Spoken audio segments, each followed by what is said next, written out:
Pintar. Selamat datang di video channel YouTube Kita Pintar pada bidang studi kimia. Pada video kali ini kita akan membahas materi mengenai konsep mol. Nah, pada konsep mol, materi-materi yang akan kita bahas itu antara lain adalah hubungan mol dengan jumlah partikel, kemudian dengan massa, molaritas, dan volume. Oke, kita bahas dulu mengenai apa sih itu mol, gitu ya, sebelum kita bahas lebih jauh mengenai konsep mol. Mol itu adalah satuan SI atau standar internasional yang digunakan untuk menyatakan jumlah zat dalam perhitungan kimia. Mol sendiri itu nanti dilambangkan dengan huruf N kecil, yang merupakan satuan jumlah partikel, di mana 1 mol itu nilainya sama seperti 6,02 kali 10 pangkat 23 partikel dasar. Sehingga teman-teman bisa tahu nih di sini, ketika kita punya zat banyaknya 1 mol, ternyata dalam 1 mol zat di dalamnya itu ada banyak sekali partikel. Nah, partikelnya itu sebanyak 6,02 kali 10 pangkat 23. Nah, nilai tetapan dari partikel dasar ketika nilainya 1 mol, angka tersebut disebut juga sebagai bilangan Avogadro atau tetapan Avogadro. Oke, untuk mempelajari konsep mol, nanti kita akan pakai yang namanya jembatan mol. Nah, jembatan mol ini nanti akan menghubungkan antara mol dengan hubungan jumlah partikel, massa, molaritas, dan volume. Nah, ada keterangan di mana yang dituju anak panah artinya adalah yang dicari nilainya. Kita bahas yang pertama adalah hubungan mol dengan jumlah partikel atau JP. Ketika jumlah partikel nanti yang ditanya, maka rumus yang kita gunakan adalah JP sama dengan N dikali 6,02 kali 10 pangkat 23. Kenapa bisa hadir rumus seperti ini? Tadi waktu kita bahas apa itu mol, kita tahu yang namanya 1 mol nilainya adalah 6,02 kali 10 pangkat 23. Jadi ketika ada 1 mol, dia sebanyak 6,02 kali 10 pangkat 23. Berarti ketika 2 mol itu berapa? Kan artinya tinggal 2 mol dikali dengan 6,02 kali 10 pangkat 23. Sehingga nilai JP bisa kita simpulkan sama dengan N dikali 6,02 kali 10 pangkat 23. Tinggal dikali. Nah, ketika nanti yang ditanyakan molnya, berarti kan tinggal kita pindah ruas aja. Berarti N sama dengan jumlah partikel dibagi dengan 6,02 kali 10 pangkat 23. Berarti kita ke atas, yaitu ada hubungan mol dengan massa. Massa di sini nanti satuannya adalah gram. Ketika nanti massa yang dicari, maka rumusnya adalah GR sama dengan N dikali MR. Sedangkan ketika yang dicari molnya, nanti N sama dengan GR per MR. Nah, sebenarnya rumus ini itu asalnya dari mana? Asalnya adalah kita ambil contoh, misal kita punya garam. Garam itu pasti punya yang namanya mol atau yang namanya jumlah partikel. Jumlah partikelnya itu ada berapa, gitu kan?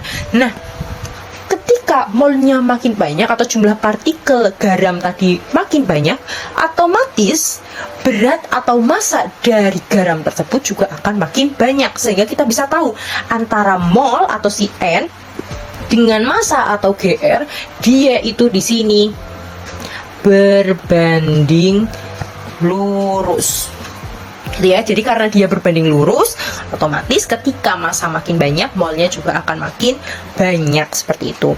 Ingat, ketika suatu perhitungan dipisahkan dengan sama dengan, yang dipisahkan sama-sama dengan ya, maka dia artinya berbanding lurus, gitu ya. Kemudian nanti tinggal N sama dengan GR per MR. Kalau misalkan suatu perhitungan dipisahkan dengan perkalian, maka artinya dia berbanding terbalik, gitu. Oke. Lanjut, untuk hubungan mol dengan massa, satuannya itu adalah gram. Nah, dalam beberapa rumus atau dalam beberapa buku, ada yang massanya itu dia dilambangkannya tidak GR, tapi ada yang menuliskannya tetap massa, ada yang menuliskannya hanya G, ada yang menuliskannya M kecil. Terserah teman-teman mau pakai yang mana, yang penting teman-teman paham bahwa yang namanya massa itu nanti bisa dicari pakai rumus ini. Berikutnya kita akan ke arah kanan, di mana nanti ada hubungan mol dengan molaritas. Molaritas sendiri itu nanti dilambangkan dengan M.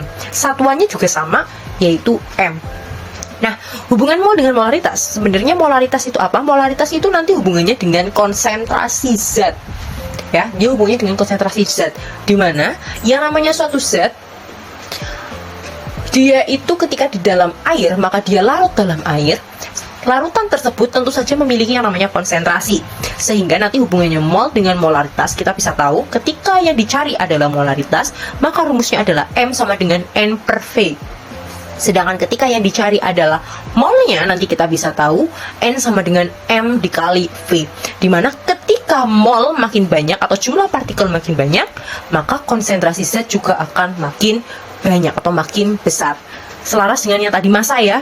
Jadi ketika misalkan kita punya garam, ketika garam itu dimasukkan ke dalam air ya, ketika jumlah partikelnya makin banyak, otomatis konsentrasi dari larutan garam tersebut juga akan makin besar. Itu untuk hubungan mol dengan molaritas. Kemudian sekarang kita ke bawah, hubungan mol dengan volume. Untuk volume satuannya sekarang adalah liter. Kemudian untuk hubungan mol dengan volume itu nanti akan dibagi menjadi beberapa. Yang pertama ada TP tertentu, yaitu pakai rumus P kali V sama dengan N kali R dikali T. Kemudian nanti ada keadaan STP.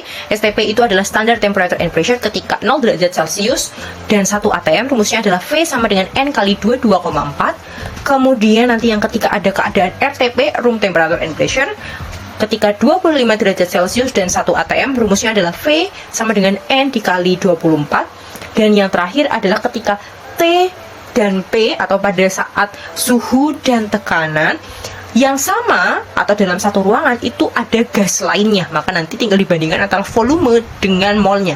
V1 dibagi V2 sama dengan N1 dibagi N2. Nah, untuk lebih lengkapnya penjelasan untuk yang volume ini pada saat kita membahas khusus yang volume. Jadi kita lanjut dulu untuk pembahasan hubungan mol dengan jumlah partikel, massa, molaritas, baru nanti ke volume pada saat kita membahas contoh soalnya. Berikutnya kita akan membahas contoh soal hubungan antara jumlah partikel dengan mol. Kita masuk ke contoh soal yang pertama, di mana di sini kita bisa tuliskan dalam 0,1 mol H2SO4 ya, tentukan jumlah partikel dari H2SO4. Supaya gampang, teman-teman cukup memahami satu rumus saja, cukup ingat satu rumus saja.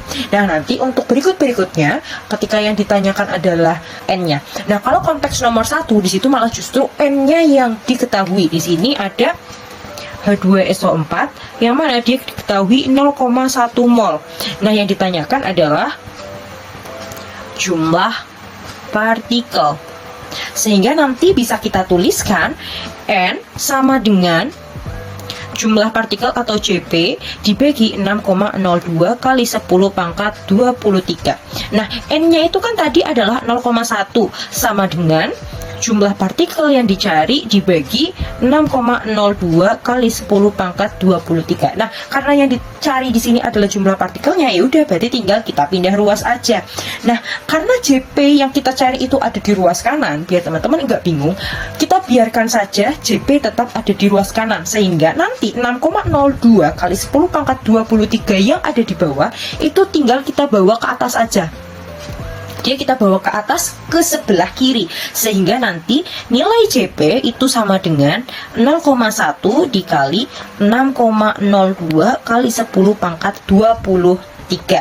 Sehingga untuk nilai JP-nya nanti bisa kita tuliskan tinggal 0,1 dikali 6,02 kali 10 pangkat 23. Maka nanti dia ketemunya adalah 602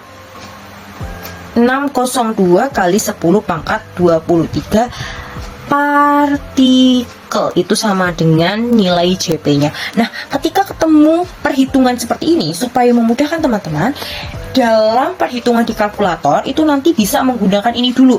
Jadi 10 pangkat 23 nya itu nggak perlu diikutin dulu. Jadi nanti 0,1 dikali 6,02. Nah, ketemunya adalah 0,602 kali 10 pangkat 23. Nah, sebenarnya seperti ini saja juga sudah boleh. Cuman karena dia ada 10 pangkat 23, umumnya itu tidak dituliskan seperti ini, tapi nanti bisa kita ubah jadi 6,02. Jadi nanti ketika mau kita rubah menjadi 6,02 yang awalnya 10 pangkat 23, karena komanya bergeser ke belakang sehingga nanti pangkatnya yang awalnya 23 menjadi 10 pangkat 22. partikel. Itu sama dengan jumlah partikelnya. Berikutnya kita masuk ke contoh soal yang nomor 2. Untuk contoh soal nomor 2, hitunglah banyaknya mol besi yang mengandung 4,816 kali 10 pangkat 24 atom besi. Oke, ketika kita bertemu dengan tipe soal seperti ini, seperti biasa kita tuliskan dulu diketahuinya.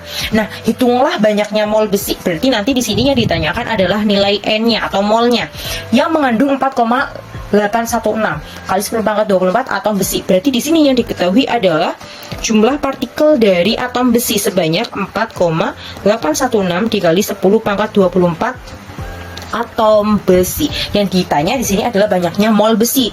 Nah, balik lagi, kita pakai satu rumus saja yang kita hafal. Tadi kalau di sini kita pakainya yang ini ya, sehingga nanti bisa kita tuliskan untuk nilai N sama dengan jumlah partikel per 6,02 kali 10 pangkat 23. Nah, di sini N-nya yang dicari, berarti tidak perlu kita pindah-pindah ruas lagi. Bisa kita tuliskan jumlah partikelnya adalah 4,816 kali 10 pangkat 24 dibagi 6,02 kali 10 pangkat 23. Nah, seperti yang tadi di awal saya sampaikan, seperti di nomor 1, ketika kita mau mengalikan, itu nanti pangkatnya nanti dulu disendirikan. Begitu pula untuk pembagian. Jadi nanti di kalkulator teman-teman, itu teman-teman bisa langsung pakai ini dulu, yang dibagi ini dulu. Nah, untuk pangkatnya gimana? Karena di atas ada pangkatnya, yang di bawah juga ada pangkatnya. Nah, karena sama-sama 10 pangkat 24, satunya lagi ada 10 pangkat 23, sehingga nanti bisa kita coret-coret menggunakan persamaan matematika tentunya. Dimana ketika ada 10 pangkat 23 dan 10 pangkat 24, ketika ada pembagian, pangkat itu dikurangi. Jadi 24 dikurangi 23. Nah, 24 dikurangi 23 otomatis sisanya adalah 1. Kok bisa 1? 24 dikurangi 23 kan 1. Berarti yang di bawah 23-nya itu nanti habis. Sedangkan untuk 24-nya, karena tadi 24 dikurangi 23, 24-nya otomatis dia sisa 1. Jadi 10 pangkat 1 gitu ya. Nah, nanti tinggal dimasukkan 4,816 per 6,02 itu berapa nilainya. Ternyata ketika kita kalkulator, dia itu ketemunya adalah 0,8. Nah, baru nanti kita sertakan juga untuk nilai pangkatnya atau 10 pangkatnya, berarti 0,8 dikali 10 pangkat 1. Nah, karena 10 pangkat 1 itu kan artinya 10, berarti nanti 0,8 dikali 10 artinya berarti gimana? 0,8 kali 10 berarti dia adalah 8 mol, seperti itu. Sekarang kita masuk ke contoh soal pada hubungan mol dengan massa. Kita masuk ke yang nomor 1. Di sini ada hitunglah massa dari 2,5 mol K2SO4. Nah, bisa kita tuliskan dulu diketahuinya, di mana ada K2SO4-nya itu sebanyak 2,5 mol. Kemudian yang diminta dihitung adalah massanya, massa atau GR-nya. Nah, untuk rumusnya itu nanti teman-teman bisa pahami atau hafal salah satu saja, seperti yang tadi disampaikan, bahwa boleh pakai N sama dengan GR per MR atau boleh GR sama dengan N dikali MR. Cuman umumnya kita pakai yang N sama dengan GR per MR, berarti yang dipakai yang ini. Kenapa? Hubungan N sama GR itu bisa kita analisis melalui ketika mol itu lebih banyak atau jumlah partikel lebih banyak, otomatis massa dari zat tersebut juga akan lebih banyak. Sehingga kita bisa tahu antara N sama GR mereka itu adalah berbanding lurus. Berarti nanti untuk rumus yang kita pakai N sama dengan massa per MR. Nah, karena di sini kita menggunakan MR, sedangkan MR di sini belum diketahui. Berarti mau tidak mau kita harus mencari MR terlebih dahulu. MR-nya siapa? MR dari K2SO4. Nah, untuk penjelasan apa itu MR, mungkin teman-teman bisa cek di video yang sebelumnya yang khusus membahas mengenai apa itu MR atau massa molekul relatif itu apa. Nah, untuk cara menghitungnya di sini ada K2SO4. MR itu merupakan jumlah atau total AR dari suatu senyawa atau dari suatu molekul. Karena di sini ada K2SO4, oleh karena itu K-nya ada 2, berarti jumlah K ada 2 dikali sama ARK. ARK itu di sini ada 39, sehingga 2 dikali 39. Kemudian nanti dijumlah dengan S. Unsur S di sini pada K2SO4 jumlahnya ada 1. Kalau dia tidak ada angkanya maka dia dianggap 1 ya. S-nya 1 maka ditambah sama 32.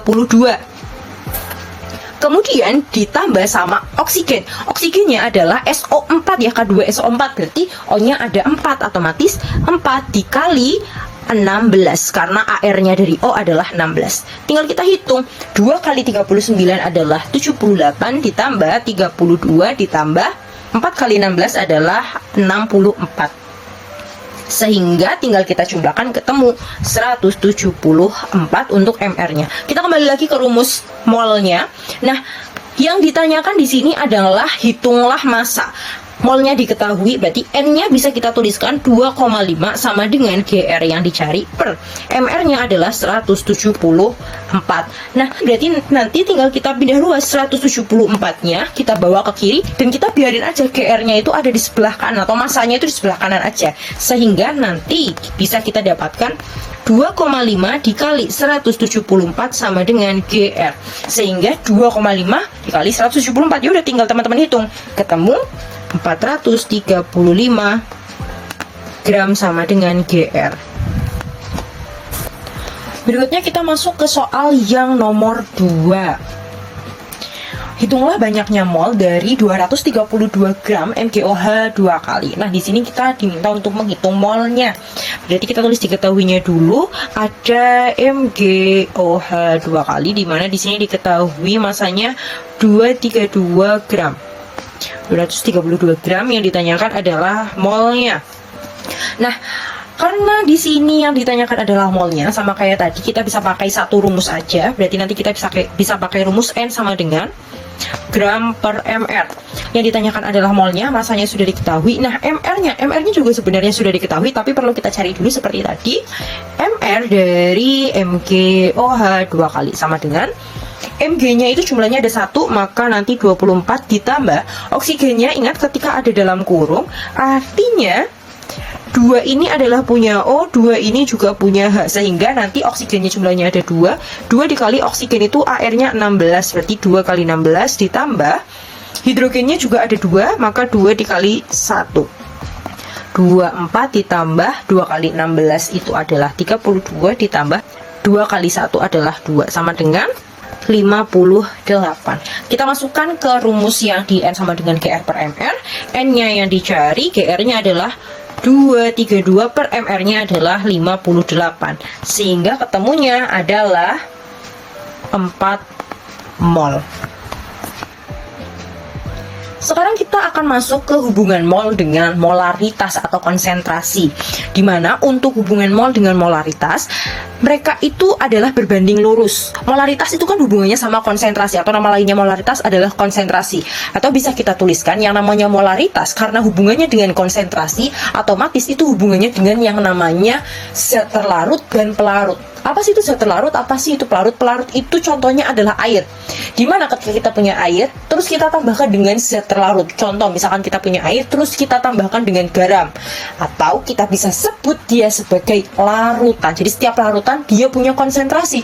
Maksudnya apa? Jadi misalkan tadi ada air dimasukin sama yang namanya garam. Nah, nanti kita bisa tahu banyaknya garam yang dimasukkan ke dalam air itu banyaknya seberapa. Nah, itu yang disebut sebagai konsentrasi. Dan hubungan konsentrasi atau molaritas dengan mol, dia itu berbanding lurus. Makanya di sini dituliskan M sama dengan N. Jadi dia itu berbanding lurus. M sama dengan N per V. N-nya atau molnya itu bisa kita tuliskan N sama dengan M dikali V, gitu ya.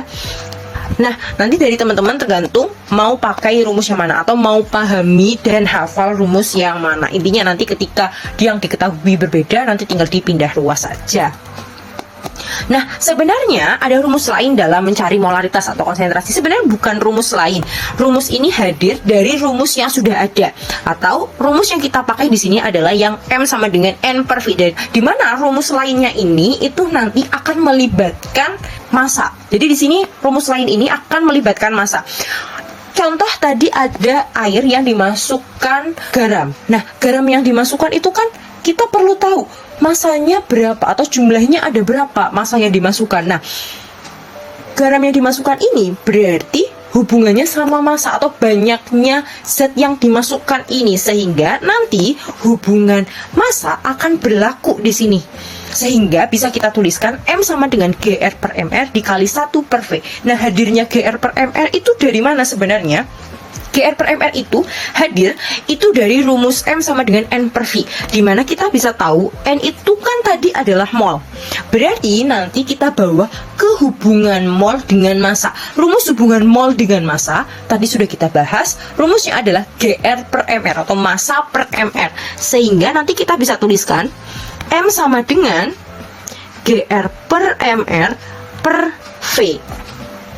Nah, kalau tumpuk-tumpuk gini kan agak membingungkan, sehingga bisa kita tuliskan sama dengan massa per MR dibagi dengan V. Nah, dalam matematika ketika dia ada pembagian itu kan dia dibalik, atau V ini kan berarti V per 1. Nah, kalau misalkan di matematika ada pembagian, dia itu dibalik. Kalau ada pembagian pecahan seperti ini, dia itu dibalik, maka nilainya jadinya M sama dengan GR per MR dikali 1 per V. Nah, ingat V yang di sini volumenya itu adalah menggunakan satuan liter. Makanya di sini GR per MR dikali 1 per V yang liter. Karena pada volume dalam hubungan mol dengan molaritas atau pada konsep mol, volume yang dipakai itu satuannya adalah liter.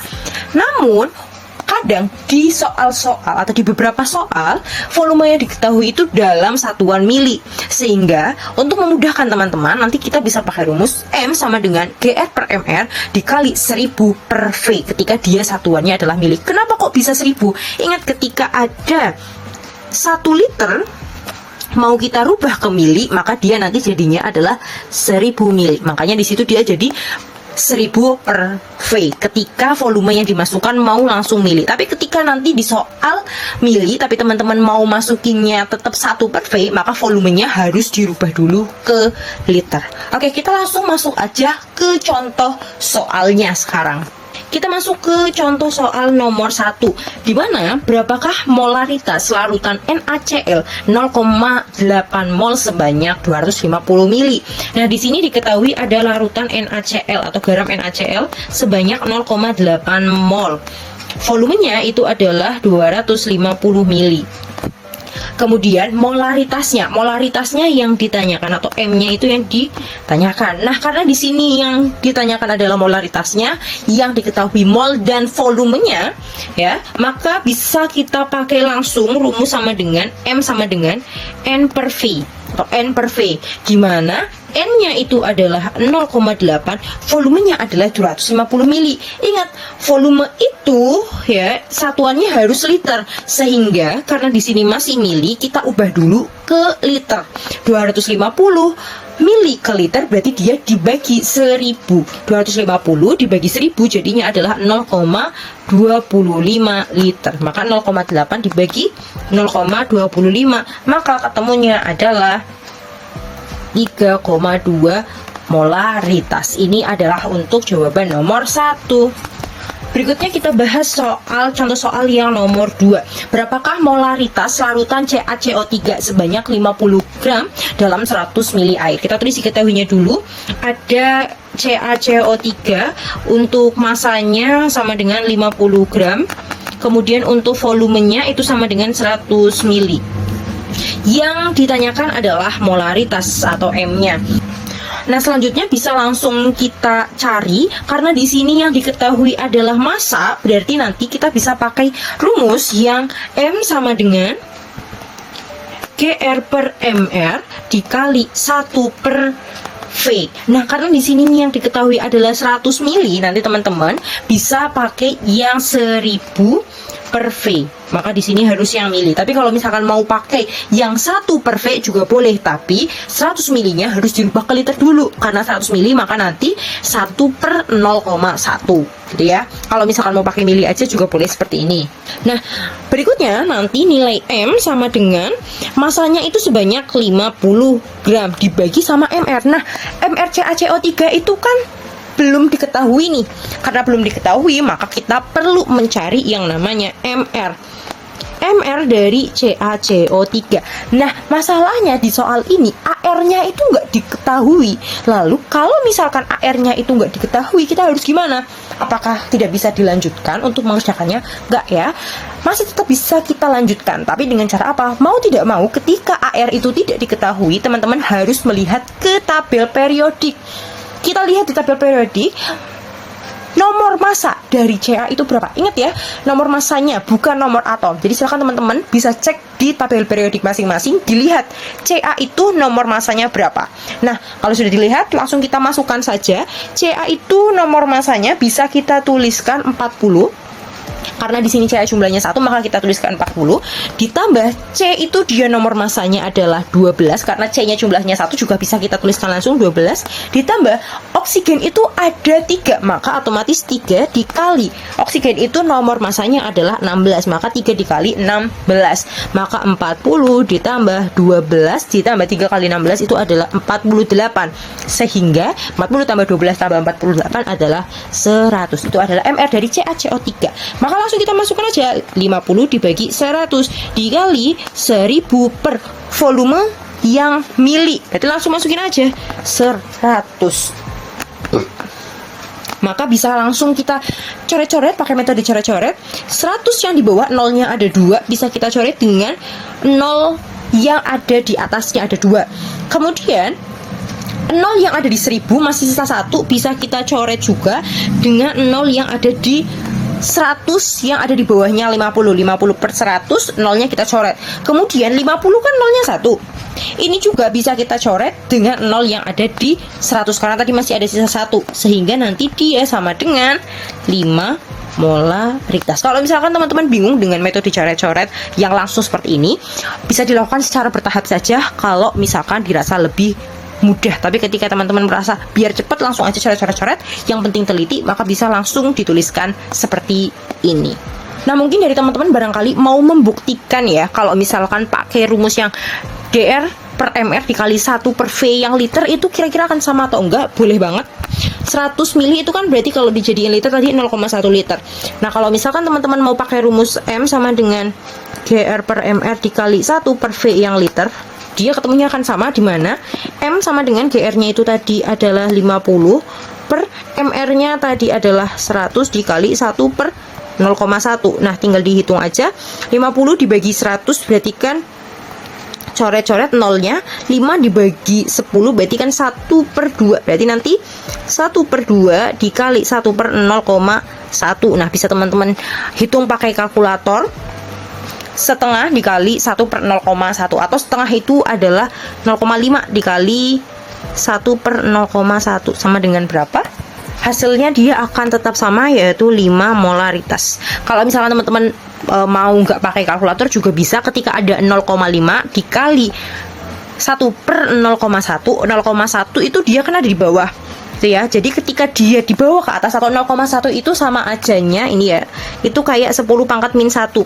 Jadi kalau misalkan dia mau dibawa ke atas ini ya, dia itu nanti jadi 10 pangkat 1, berarti kan 10. Nah, 0,5 dikali 10 artinya kan komanya hilang, jadinya 5 molaritas. Seperti itu kalau mau langsung. Nah, jawabannya sama ketika mau pakai yang 1000 per V yang mili atau yang 1 per V, seperti itu. Berikutnya kita masuk ke pembahasan hubungan antara mol dengan volume, di mana volume ini nanti satuannya dipakai itu adalah liter. Nah, antara hubungan mol dengan volume itu nanti ada 4 pokok pembahasan, yaitu ketika T dan P tertentu atau temperatur dan tekanan tertentu, kemudian nanti ada dalam keadaan STP atau Standard Temperature and Pressure, kemudian pada keadaan RTP atau Room Temperature and Pressure, kemudian ada temperatur dan tekanan sama dengan gas lain. Oke, kita bahas dari T dan P tertentu. Kita menggunakan rumus P kali V sama dengan nRT, N kali R dikali T. Oke, maksud dari rumus PV nRT itu sebenarnya apa? Jadi kita membahas mengenai hubungan mol dengan volume, di mana yang namanya hubungan mol dengan volume pada rumus PV nRT itu yang dibahas di sini, zatnya itu adalah wujudnya gas. Jadi, rumus PV nRT itu merupakan persamaan atau rumus dari yang namanya gas ideal. Nah, berarti zat-zat yang kita bahas di sini adalah zat-zat suatu gas wujudnya ketika dia menempati suatu ruang.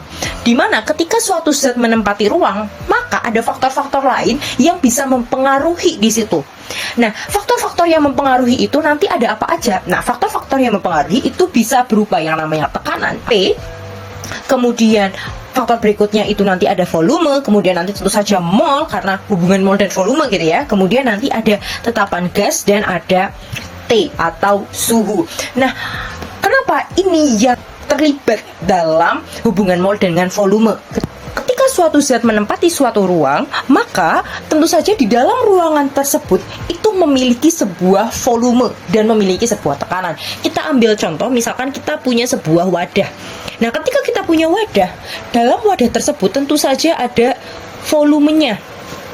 Nah, ketika dia punya volume, otomatis nanti dia ada tekanannya. Tekanan yang mengatur di dalam wadah tersebut. Dan tentu saja dalam wadah tersebut akan ada suhunya atau temperaturnya. Nah, nanti zat yang menempati itu volumenya besarnya ada berapa, banyaknya ada berapa, kemudian molnya itu ada berapa.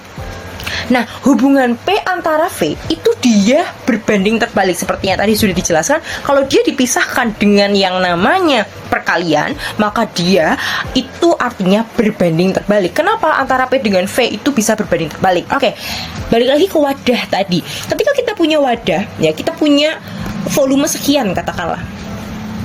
Nah, ketika wadah tersebut kita kasih tekanan. Ini adalah tekanan. Nah, ketika tekanan itu ditambah, otomatis space dari wadah tersebut itu akan mulai turun. Dia akan mulai turun. Bisa aja nanti dia jadi segini.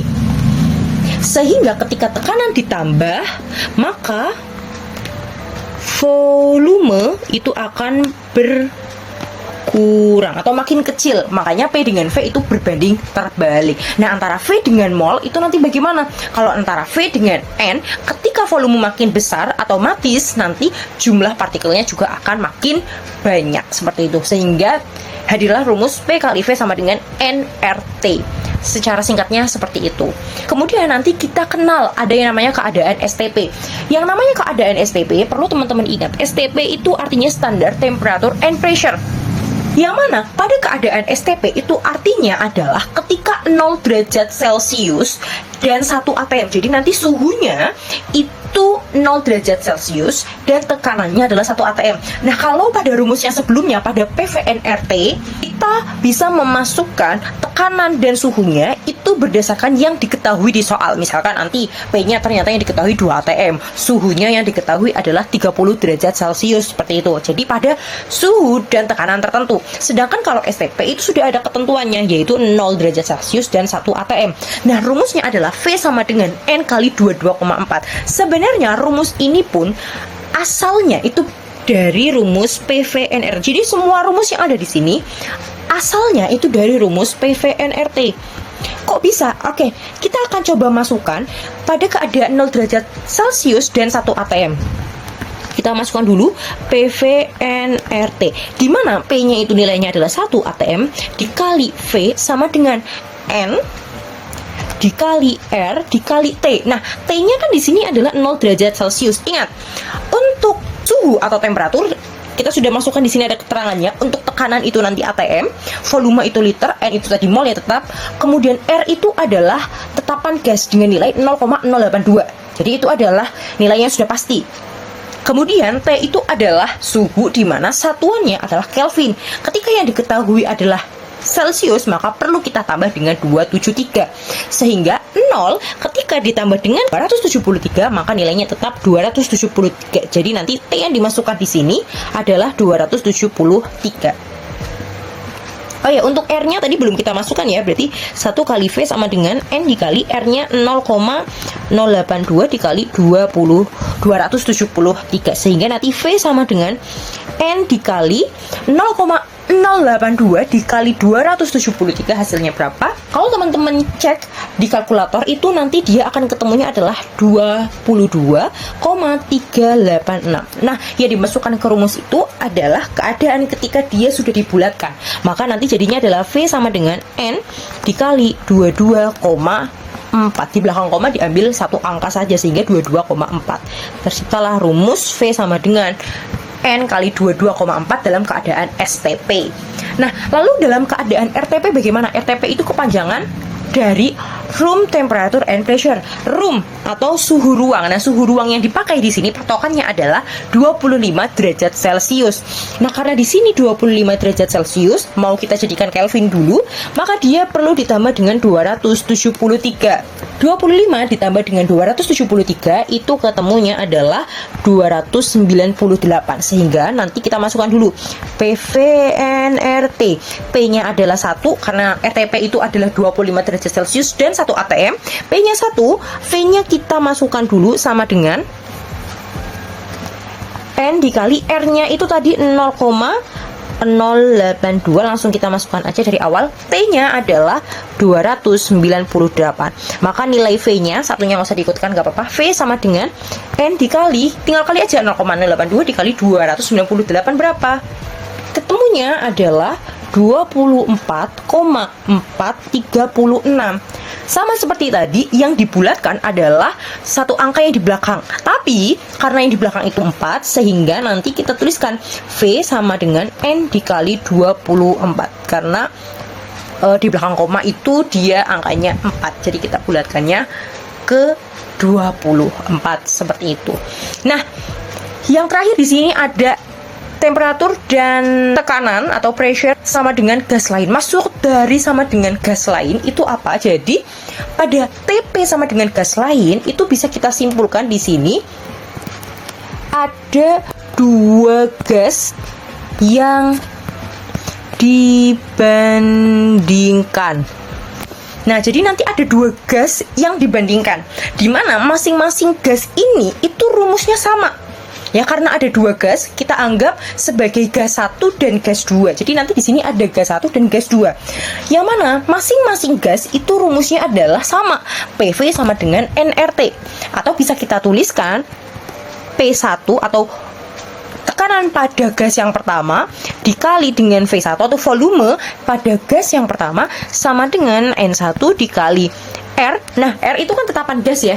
Jadi di rumus apapun R nilainya sama. Jadi kita tuliskan R aja nggak apa-apa, atau R1 juga boleh ditulis, dikali sama nilai T1 atau temperatur yang pertama. Dibagi, karena dibandingkan maka langsung dibagi aja dengan gas yang satunya, karena tadi ada dua gas. Maka nanti di sini ada P2 dikali V2 sama dengan N2 dikali R dikali dengan T2-nya. Kalau semisalkan ternyata gasnya itu lebih dari 2, itu nanti gimana? Ya udah tinggal dibandingkan lagi sama P3, V2, N3, R, dan T3. Nah, kenapa sih R-nya itu nggak dituliskan 1 dan 2? Karena tadi kan R-nya nilainya sama-sama 0,082. Karena dia nilainya sama, maka nilai R itu bisa kita coret. Kemudian, karena di sini ada dua gas yang dibandingkan, dua gas ini itu dia itu berada di tempat yang sama.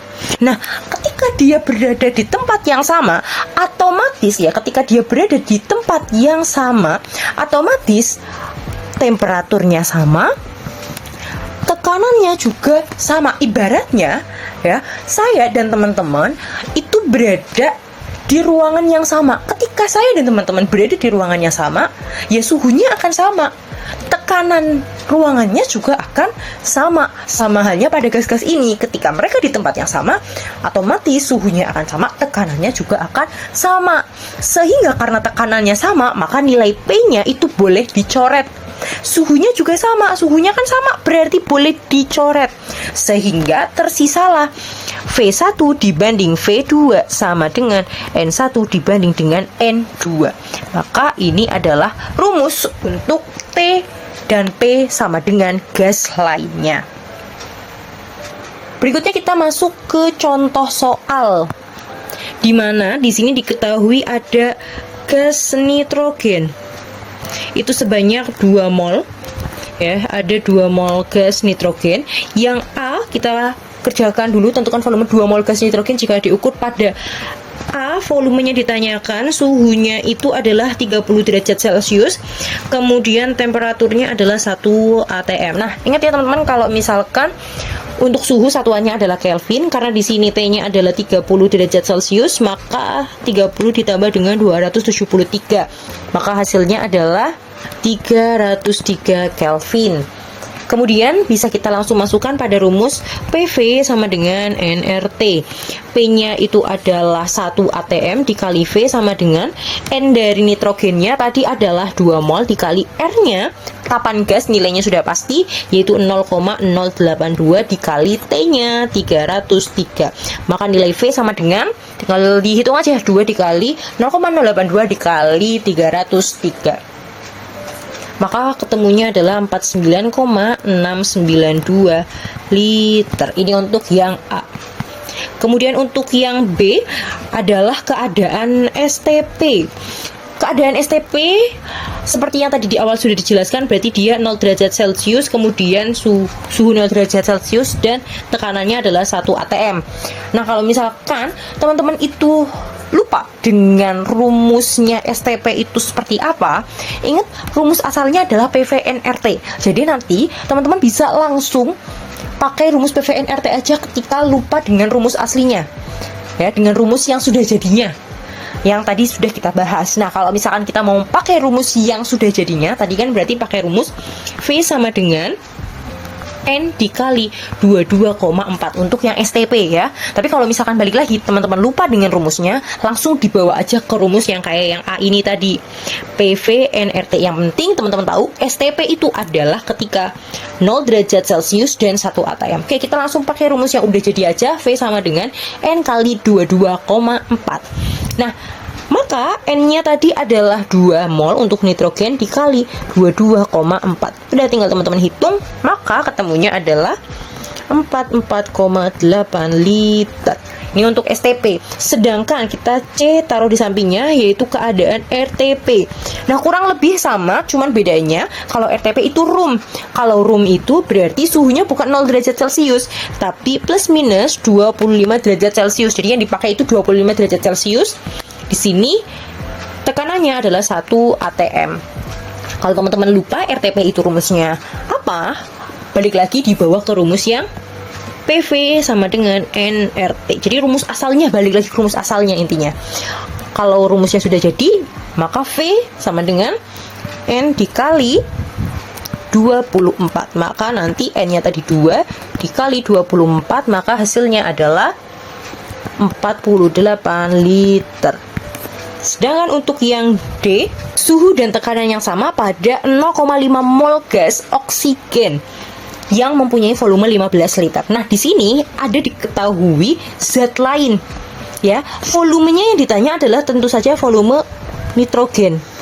Nah, ternyata di sini itu ada zat lain. Zat lainnya itu siapa? Zat lainnya itu di sini adalah oksigen, di mana oksigen ini dia itu punya mol sebanyak N-nya adalah 0,5 mol. Kemudian volumenya itu adalah 15 liter. Nah, yang ditanyakan adalah V nitrogen. V nitrogen kita anggap saja sebagai zat yang pertama, ya. Berarti nanti dia sebagai V1. Otomatis yang oksigen itu nanti sebagai V2, dan untuk N pada oksigen nanti kita jadikan sebagai N2. Nah, apakah mol dari si nitrogen diketahui? Diketahui tadi di awal sih nitrogen gasnya ada 2 mol yang sudah ada di soal awal. Maka langsung kita masukkan aja. Rumusnya kan tadi V1 dibanding V2 sama dengan N1 per N2. Perbandingannya asalnya dari mana? Sama, rumus PVN RT. Karena suhu dan tekanannya sama, maka P-nya dicoret, T-nya dicoret, dan R itu kan tetapan gas, nilainya juga sama. Maka tersisa V dan N-nya saja, sehingga tinggal kita bandingkan. V1 tadi yang dicari per V2-nya adalah 15 sama dengan N1-nya itu tadi adalah nitrogen sebanyak 2 mol dibagi N pada oksigennya, karena zat lainnya di sini adalah oksigen sebanyak 0,5. Maka bisa kita tuliskan V1 sama dengan 15-nya kita pindah ruas. maka nanti jadinya adalah 2/0,5 dikali 15. Ingat ya teman-teman, kalau misalkan pindah ruas jangan sampai keliru, biar perhitungannya tepat. Jangan sampai teman-teman sudah paham rumusnya, sudah paham konsepnya, tapi ketika mau menghitung pindah ruasnya keliru. Oke, kita lanjut. Karena 2 dibagi 0,5 dikali 15, tinggal hitung aja. 2 kali 15 kan 30. 30 dibagi 0,5. 30 bagi 0,5 berapa? 0,5 itu kan artinya setengah. 30 dibagi setengah, berarti kan 2-nya naik ke atas. Berarti 30 dikali 2. Ketemunya adalah 60 liter. Kalau misalkan teman-teman bingung dan memang diperbolehkan pakai kalkulator, langsung pakai kalkulator aja. Maka di sini ketemu adalah 60 liter, gitu ya. Jadi untuk yang A jawabannya adalah 49,692 liter, yang B ketemunya 44,8 liter, yang C 48 liter, dan yang D ketemunya 60 liter. Oke, bagaimana teman pintar? Sudah bisa memahami materi konsep mol ya? Jangan lupa tetap ikuti channel YouTube Kita Pintar, like, comment, subscribe, dan share video ini ke teman pintar lainnya, supaya teman pintar lainnya bisa memahami juga materi konsep mol. Sampai jumpa di video berikutnya.